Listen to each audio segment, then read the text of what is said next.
Hey, it's Jen Vax with YourColorStyle.com, and welcome to another color analysis case study. We are looking at this individual here. She is a ColorStyle member, and this review is a benefit of the ColorStyle membership, and she has given me permission to use her images out on YouTube. So these are the images that she submitted to me. I actually put in here the eye close-up because I thought it was really important. What I see right away before we put her into any of the color wheels is that she has this natural silvery kind of salt and pepper hair coming through. Her hair used to be brown and it is now growing out. She has these very dark brown eyes, and you can see her eyebrows. This is probably her natural color of what before is going gray, is this very dark like brown black hair. Her eyes seem like a cool brown to me. The reason I say that is a warm brown. It has some golden quality to it.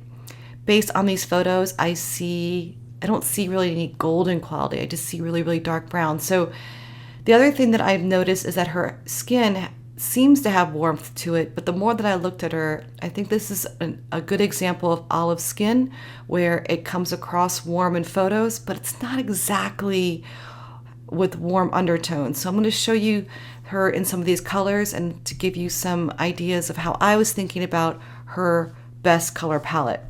So in your color style and in this in the DIY color analysis course, which is the format that I'm going to be using to share with you what the tools that you could have if you wanted to do this yourself, you choose at first light, medium, or deep. And the reason that we do this is just to narrow down right away and really eliminate some of the color palettes that are not going to be suitable. So light means that you have light skin, hair, and eyes. And as you can see from her photos, she has very dark eyes, medium quality skin, and darkness in her hair. And so she's definitely not light. Medium is you have a medium range of darkness, whether it's in your eyes, skin, or hair. Now, I could maybe see her as medium, but her eyes are so dark. And her hair, even though it has a nice bright silver quality to it as it's growing out, I'm still thinking she's going to need some more depth based on the medium quality of her skin and the darkness of her eyes. So I've decided to eliminate light and medium and go straight to deep. Now in deep, we have soft, warm, and deep, bright, warm, and deep. And if you're new to your color style, soft means that you wear softer colors best, and bright means that you wear brighter colors best. And then warm means that you have warm undertones, and deep is how I've explained it. She's got very deep eyes and deep tones in her hair. I think that she is deep. So those colors will tend to have more deep and darkness to them. So she looks okay here. Here she is in the cool colors. Again, soft, cool, and deep on the left, and bright, cool, and deep on the right. Now, because her skin has some warmth in it, at first it's a bit confusing if you don't know what you're looking for. And I really think that she is more harmonious in the cooler colors.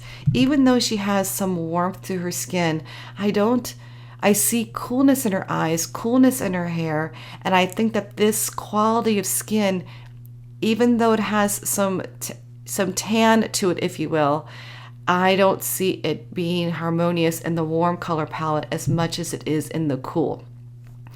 I did some comparisons, and let me first show you a couple things that also took me away from the warm colors. Here is an example of bright, warm, and light, which is like a bright apricot-y color on the left and a soft, warm, and light on the right. Now, this color right here completely drains her. However, if she did have warm undertones, this fleshy color would still be in harmony, even if it didn't flatter her, meaning it would still kind of complement her skin. And when I drag it over here, I start to see these pinker qualities in her skin, and it even looks more pink against this camely brown, which should be flattering if she had warm undertones. I also don't like her in this color here, which should be flattering on her if she has warmer undertones. Another good example here, she look pretty good in the brighter colors, and this brown is okay, and it's not a really good example, to be honest with you. So when we look at her in the cool colors, these are the light colors. As you can see, the soft and cool just kind of drains her, and the bright, cool, and light actually picks up the brightness in her hair. Here she is with soft, cool, and medium on the right, and bright, cool, and medium on the left. And I actually like her in both. I'm not turned off by her, although I do think this is a little bit too bright. I do like her in both, which tells me that I definitely think that she has cool undertones. I like her in this orange. Now, someone that's bright, cool, and deep will be able to wear those bright oranges, bright pumpkin-y oranges, which is really kind of counterintuitive, but it seems to be the case. I have no science behind this, but just to tell you that people who are bright, cool, and deep tend to be able to wear the bright orange really well, which I find really interesting. So I actually like her in both of these. I think it's very interesting to see her in both.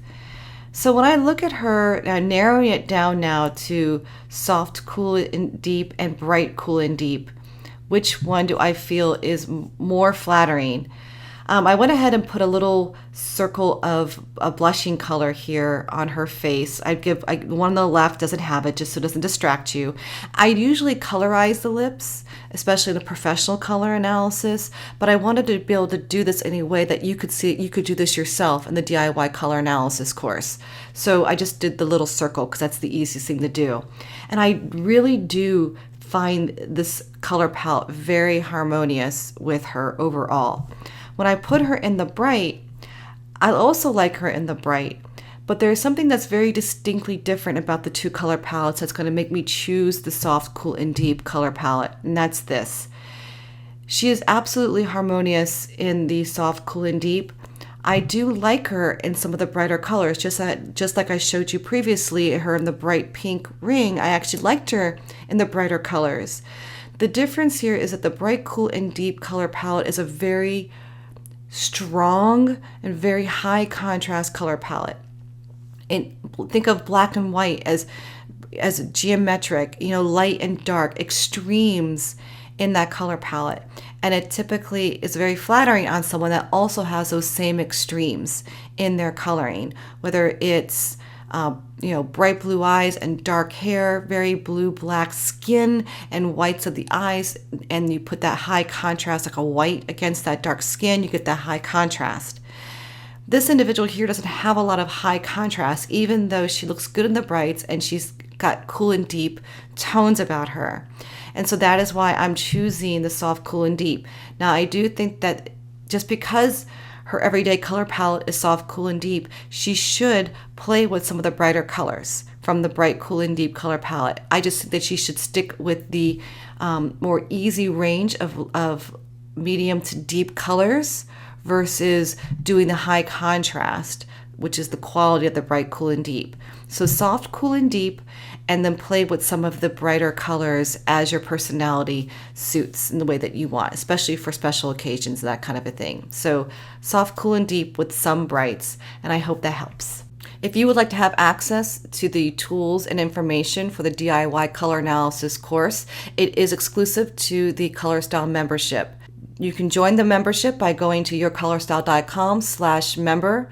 Enjoy the course, do your self-color analysis, and then share your images within the ColorStyle membership community, where we can give you professional feedback and help you discover your best color palette. I'm Jen Vax, and thank you so much for watching.